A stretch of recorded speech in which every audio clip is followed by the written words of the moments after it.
Jenna Jameson was 48 years old. She lived in a sprawling Spanish-style ranch house on a secluded, sun-scorched property outside of Las Vegas, Nevada, a world away from the neon glare of the Strip. The house was a sanctuary, filled with the soft sounds of a desert breeze through the mesquite trees and the gentle, steady presence of the recovery that now defined her life. Her annual income was a ghost of what it once was, a quiet echo of a roaring empire. Where once she had earned millions, a vast fortune built from films, her legendary club, merchandising, and her pioneering website, her earnings now were a modest trust fund and the occasional, carefully managed royalty check, perhaps $200,000 a year, a sum that would be a fortune to most but was a pale shadow of her past. It was enough for peace, for stability, for the quiet life she had fought a brutal war to achieve. But to understand the quiet of the present, one must first understand the cataclysmic noise of the past. Her story is not one of a simple career choice. It is an American epic of creation and destruction, a phoenix story where the phoenix, again and again, had to set itself on fire. She was born Jenna, but not yet Jameson, in a small, forgettable city where the sky was always a little too gray and the future a little too small. Her childhood was not a childhood, it was a minefield. Her father, a man with a preacher's tongue and a dictator's fist, ruled their home with a Bible in one hand and a belt in the other.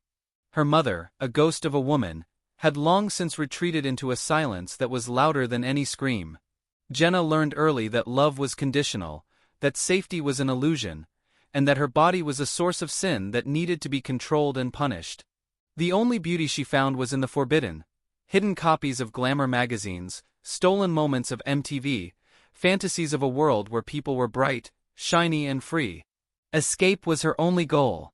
At 16, she found it in the form of an older boy with a motorcycle and a promise of a life beyond the city limits.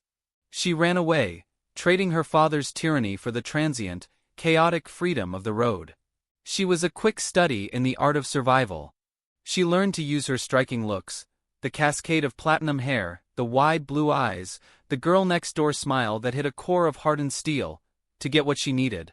She danced in seedy clubs, moving from one town to the next, a ghost in her own life.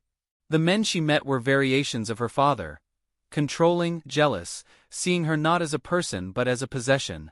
She drifted through a series of dead-end relationships, each one stripping away another layer of her innocence, teaching her that the only person she could rely on was herself. Her first real taste of something different came in a dusty Arizona strip club. It was there she met an older dancer named Destiny, a woman with a weary face and a surprisingly kind heart. Destiny saw the lost girl beneath the tough exterior. "You're too pretty for this dump, kid," Destiny told her one night, sharing a cigarette in the back alley. "You got the look. You should go to LA.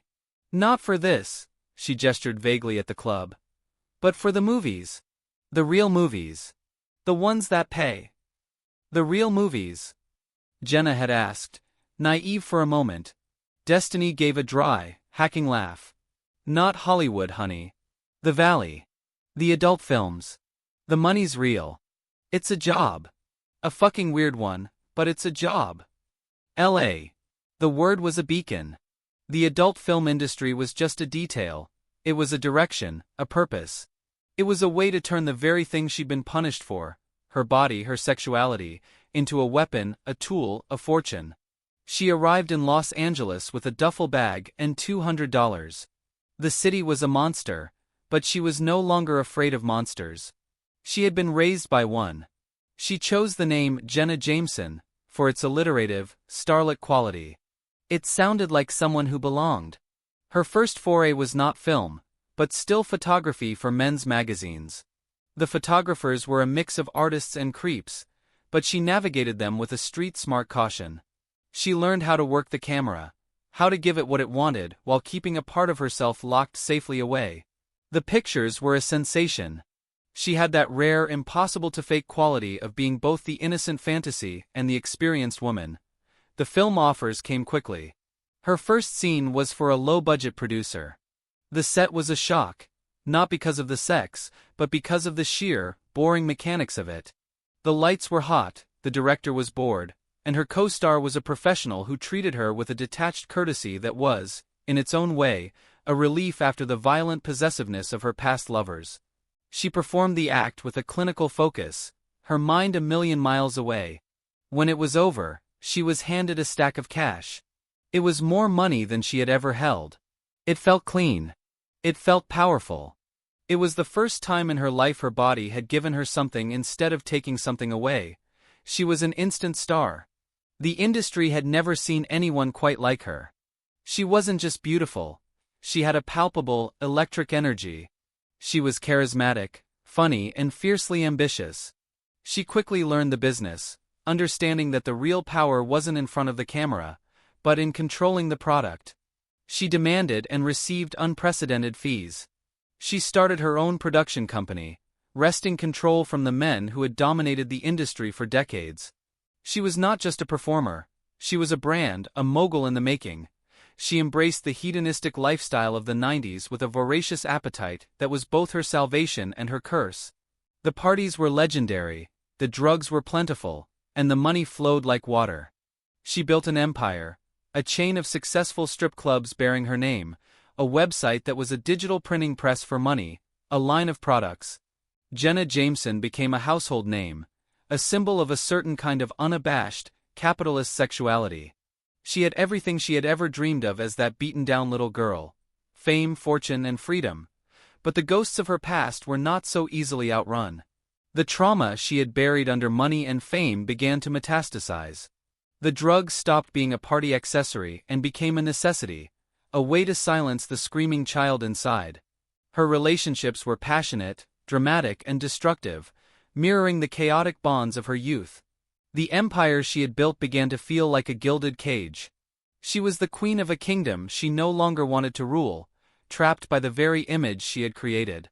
The phoenix had risen to unimaginable heights, but the flames that had fueled her ascent were now threatening to consume her entirely. The first part of her story was a triumph of will. The second would be a battle for her very soul. The peak of Jenna Jameson's empire was a dizzying, terrifying place. She lived in a mansion, traveled by private jet, and her face was recognized everywhere. She had achieved a level of fame and wealth that transcended her industry, becoming a controversial icon of pop culture. But inside the palace, the queen was dying. The drugs that had once fueled her parties were now a private hell, a desperate attempt to fill the bottomless void left by a stolen childhood. The world saw a confident, powerful sex goddess. She saw a fractured, terrified little girl staring back from a hall of mirrors. The collapse did not happen overnight. It was a slow, agonizing unraveling. A bad investment here, a toxic relationship there, a missed opportunity fueled by paranoia and addiction. The management of her empire, once so sharp, became erratic. She surrounded herself with enablers who told her what she wanted to hear, not what she needed to know. The money, which had once seemed infinite, began to bleed away, siphoned off by bad deals and her own unsustainable lifestyle. The wake-up call came in the form of a lawsuit, then a tax lien, then a betrayal by someone she had considered a close friend. The walls of her kingdom were crumbling. But the external collapse was nothing compared to the internal one. Hitting rock bottom wasn't a financial statement. It was a moment of stark, terrifying clarity in a hotel room in Miami. She was alone, sick, and utterly lost. The persona of Jenna Jameson, the invincible star, had shattered, and all that was left was Jenna, the survivor from that gray little town, more scared than she had ever been. It was in that abyss that she found a flicker of the same defiant will that had propelled her to run away as a teenager. This time, however, she wasn't running from something. She was fighting for something. For her life. She checked herself into a rehab facility, not a glamorous one for celebrities, but a serious, no-nonsense place where she was just another addict. For the first time in decades, she stopped performing. She sat in group therapy and, with a voice raw from years of disuse, told her story. Not the sanitized version for the media, but the real one. The abuse. The fear. The desperate, clawing need to be loved that had led her into the arms of users and abusers. She cried for the little girl she had been. She began the agonizing work of stitching herself back together. Recovery was a war fought one day at a time. She lost the mansion, the jet, most of her fortune. The headlines were brutal, reveling in her fall from grace. But for the first time, she didn't care what the headlines said. She was fighting for something more important than her public image: her sanity, her sobriety, her soul. She retreated from the public eye, finding a quiet peace in the Nevada desert. She embraced a life of simplicity: yoga, meditation, caring for her dogs, building a small, stable circle of trusted friends. She began to write, not for publication, but for herself, trying to make sense of the incredible, painful, chaotic journey of her life. The process was like undergoing surgery without anesthesia. But with every word, she felt a little lighter, a little more whole. A surprising thing happened during this period of quiet reconstruction. She found love. Not the dramatic, obsessive, destructive love of her past, but a steady, gentle, supportive love with a man who knew her story and loved the woman she was becoming, not the icon she had been. With him, she started a family. Becoming a mother was the final, profound catalyst for her transformation. Holding her children in her arms, she felt a love so pure and fierce it eclipsed everything that had come before. She was determined to break the cycle of trauma, to give them the safe, nurturing childhood she had never known. The woman who had been branded a symbol of sin became a fiercely protective, devoted mother. The publication of her memoir was her final act of reclamation. It was raw, brutally honest, and unflinchingly detailed. She held nothing back: the abuse, the addiction, the rise, the fall, the hard-won recovery. She didn't paint herself as a victim or a hero. She presented herself as a human being, flawed, broken, and ultimately redeemed. The book became a global bestseller, not for its salacious details, but for its powerful, universal story of survival. The world, which had once either lusted after her or judged her, now saw her humanity. She was praised for her courage, her resilience.